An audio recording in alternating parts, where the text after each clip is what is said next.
अध्यक्ष जी, पंकज जी पूछ लो, बड़े महत्वपूर्ण सवाल पर बोलने का मौका दिया।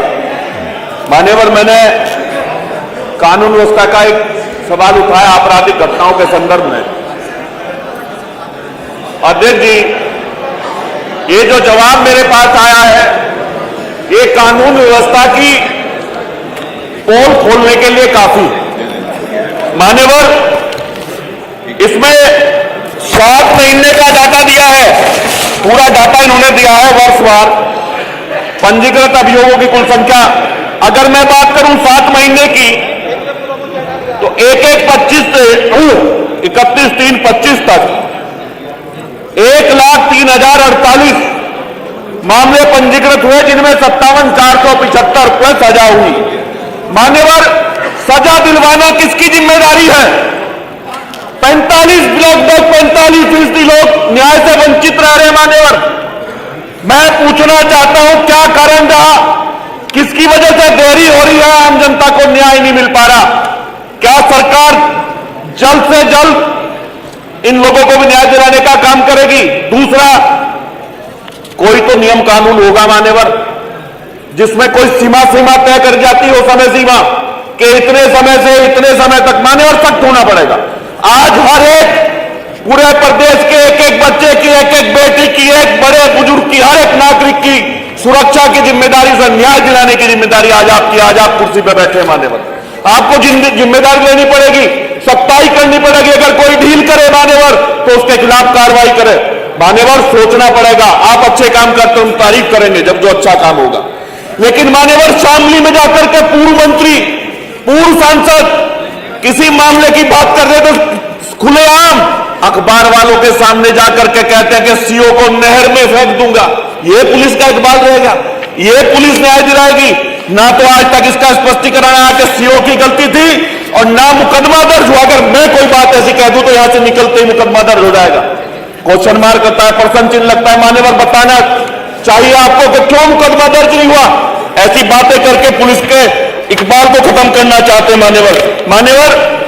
7 महीने का डाटा, 365 हत्या 1/1/25 से 15/7 तक, बलात्कार 916, सीलबंद 3,938, अपहरण 7,484, छेड़खानी 475, पारिवारिक महिला उत्पीड़न 11,890 और 1138 मुकदमे दहेज उत्पीड़न के।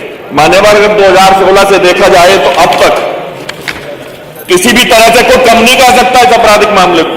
मान्यवर, एक सवाल मैंने आपसे पूछ लिया कि जो 57,475 यानी जो बचे लोग हैं, उन्हें न्याय कब तक मिलेगा? कोई समय सीमा तय करेंगे, नहीं करेंगे? अध्यक्ष जी, बड़ा गंभीर मामला है।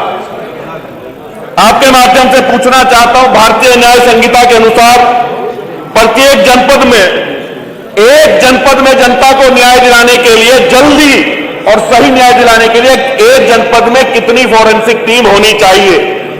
क्या उत्तर प्रदेश में फोरेंसिक टीम की कमी है? अगर कमी है तो कब तक यह दूरी करी जाएगी? और फोरेंसिक टीम की अच्छा न्याय दिलाने के लिए आवश्यकता है। मान्यवर, हर जनपद में, हर जनपद की बात की।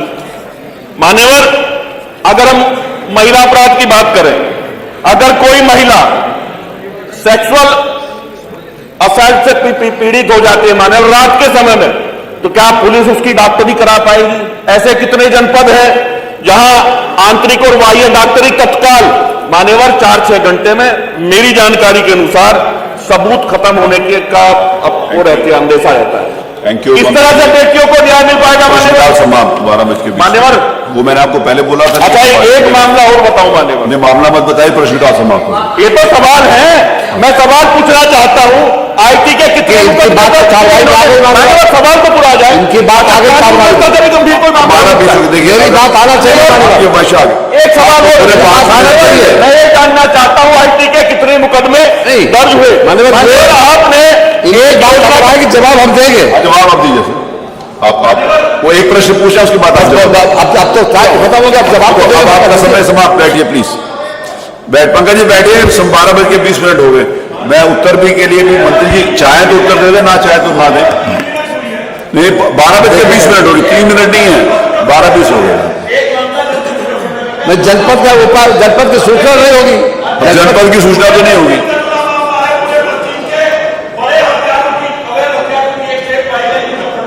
वो आप लिख के अलग से तो जानकारी कर देंगे।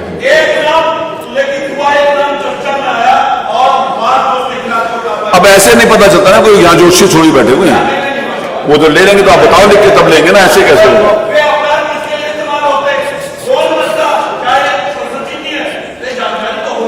बैठिए प्लीज। माननीय मंत्री जी जवाब देना चाहें तो दे दें, प्रश्नकाल समाप्त हो गया, जवाब देना चाहिए। अब हर एक विषय को लेकर कैसे संभव है पंकज जी, मेरी बात सुनिए, जो आप बात बता रहे हो, इज इट पॉसिबल कि आप जिसके बारे में उसकी जानकारी हो, कैसे पॉसिबल है? आप बताओ ना, आप बताओ कैसे पॉसिबल। माननीय अध्यक्ष जी, माननीय अध्यक्ष जी, आप बैठिए। ये हर चीज के अंतर्गत आपको पूरा अवसर दिया गया, आगे पूरी 12:20 हो गए, मैं मंत्री जी को सिर्फ जवाब देने के लिए नहीं, हर चीज का समय तय है। बैठिए प्लीज, नो प्लीज, अच्छी बात, मेरा रिक्वेस्ट है प्लीज आप लोग पूछना, आपको पूरे 5 मिनट मिले। कानून व्यवस्था मेंटेन करने के लिए और सबसे ज्यादा इंफॉर्मेशंस हमने ये कोशिश की है कि हम पूरा आपका सवाल का जवाब दे दें इसमें, और हमने दिया है मान्यवर, लेकिन जो बातें आपने उठाई उसका भी हम जवाब देना चाहते हैं। एक आपने उठाई सजा की बात, तो मैं उदाहरण के तौर पर बताना चाहता हूं, इस सरकार ने पहली बार 2024 में 100 दिन में ऐसे 6 केसेस हैं जिसमें 100 दिन में FIR से लेकर और कन्विक्शन सजा तक मात्र 100 दिन में 6 केसेस में सजा दिलवाई वाले बार। हम इसका जवाब दे रहे, उदाहरण बता दे रहे। बहराइच, सीतापुर, रामपुर, अलीगढ़ मेर अमेठी, इसमें ये क्राइम नंबर सहित हम आपको बता दे रहे हैं, आपके पास भेजे दे रहे हैं। बहराइच में 27 दिन में आजीवन कारावास दिया गया, FIR हुई 17/2/24 को, चार्जशीट लगी 24/2/24 को, निर्णय हुआ 22/3/24 को, और इसको आजीवन कारावास हुआ मान्यवर, ये POCSO एक्ट में। आप अभी महिलाओं की बात कर रहे थे मान्यवर, उसकी बात कर रहे हैं।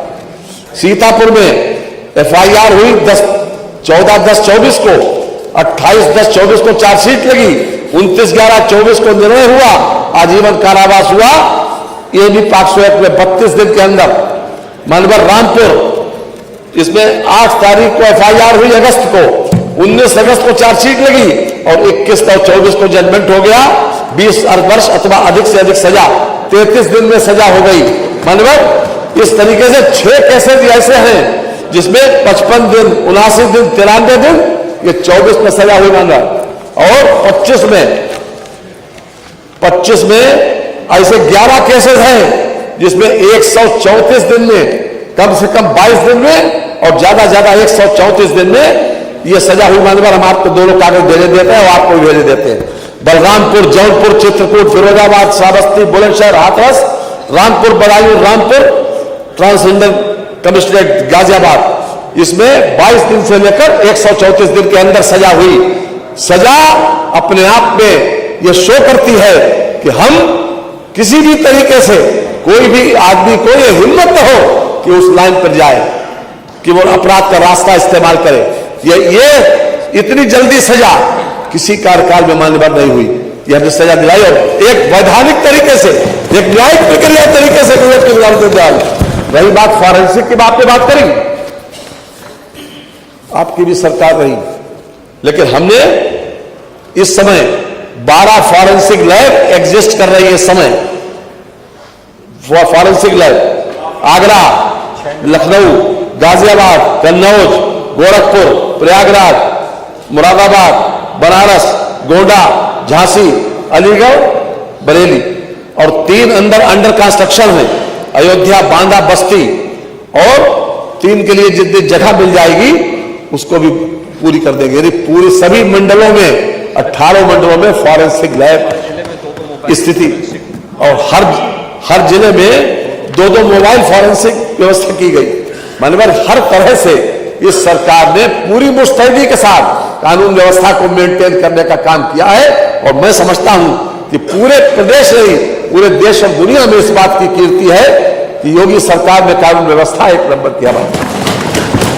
आज दिनांक अब वो प्रश्नकाल समाप्त।